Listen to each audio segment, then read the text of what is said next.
Hi, I'm Krista Cloutier of the Working Artist Masterclass.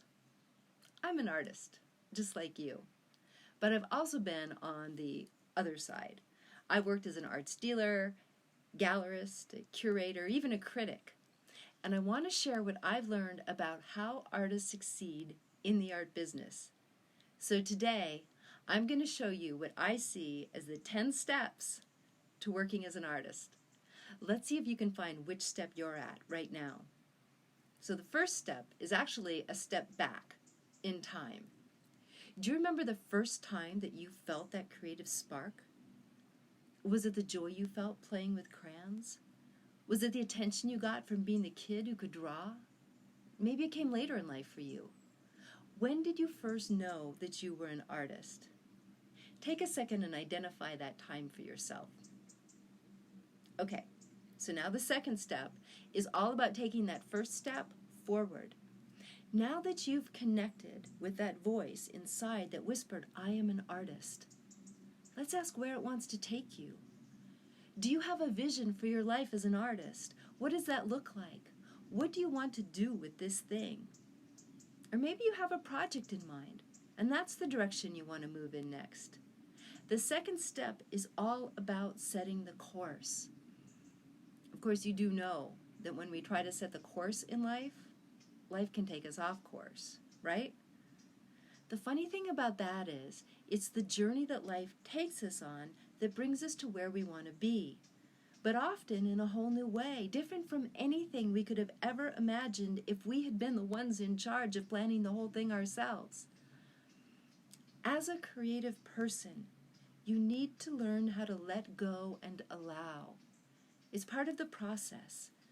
But you can still set a course or a goal for yourself in this step, because without it, without setting an intention, we often end up going in circles or not moving at all.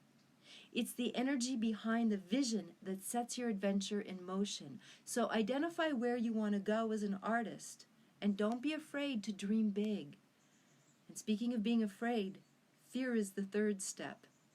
Name an artist who has no fear. You can't. That artist doesn't exist. So if fear is stopping you, give yourself a huge pat on the back. You're at the third step, baby. Now let's keep moving, because you don't want to be stopped here. This is someplace you're supposed to move through, not where you're meant to live. Trust me, if you keep moving forward, you will grow and learn and achieve. But if you stay stuck in fear, you won't. The fourth step is all about making the work. It's about developing your craft, developing a consistent practice, indulging your creativity, your curiosity, learning, working, growing. This is the step that never ends, actually. You're committed to doing this. You're committed to doing this. The next step is about finding your voice. What does that mean? It means that you have something to say, and you have found a way to say it through your work. It's about exploring your ideas and discovering ways to share those ideas through your work. It's about maturing as an artist. Like craft, this is also something that you never stop developing. And as you go, your voice as an artist will continue to deepen and grow. The sixth step is all about confidence. Confidence isn't something you're born with. It's not a matter of you got it or you don't. That's ego. Confidence is the sixth step because it's born from the first 5 steps, from knowing who you are and where you want to go, from facing your fears, from developing your craft and finding your voice. This is how you build confidence. You work for it. And the next step is all about grit. I call it the tenacity and audacity step, because you have to be tenacious and audacious to be an artist. It's kind of in the job description, right? Look, it's audacious to even call ourselves artists. I know a lot of artists who won't, or who feel like it's someone else's right to decide if they're an artist or not. I personally don't believe that, but really, that's one of those wonderful art conversations that you and I could have over a bottle of wine as we talk about all of the other elusive philosophical topics around art and being an artist. I'm certainly not going to change your mind in a 10-minute video. But what was that step again? That's right. Grit. Tenacity. You have to stick it out as an artist. You have to keep working, even when it's boring, even when it's really hard, even when you get discouraged, even when you face obstacles, even when it looks like all hope is lost. Because it's not really about what you make as an artist, it's about the kind of person you become as you do the work. And a big part of the work, step 7 in fact, is about having the courage and commitment to doing the work. Now step 8 is the step you're really going to hate, and it's probably the step you're most afraid of. Do you know what that step is? It's failure. And believe it or not, failure is an actual step. You can't skip this step. Every artist fails. You have to fail to get to success. So don't be afraid of failure. Be challenged by it instead. Every time you fall, I want you to find the gold, the gift that failure brought, because failure never comes empty-handed. Maybe you had an exhibition and no one bought anything, so you felt ashamed. You felt like you failed. But if you look for the gold, you might find that there was, I don't know, maybe someone who introduced you to a new idea or a new professional contact, or even information about how you could market your show better next time. The more you look for the gifts that failure brings, the less power failure has to scare you or stop you. So fail big, fail often. Art world superstar Vic Muniz once told me that those times he succeeds is when he actually failed to fail.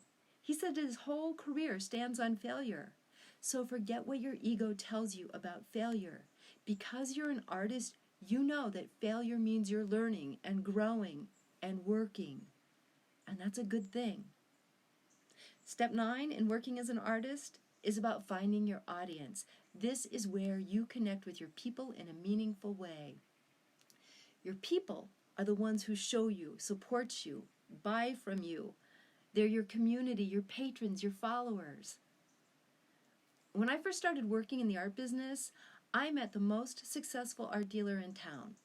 She had worked on an international level with artists that, they were just incredible stable. Anyway, I was just starting out and I didn't know anything, so I invited her to lunch so that I could ask questions and learn from the master. She told me that the art business is all about relationships.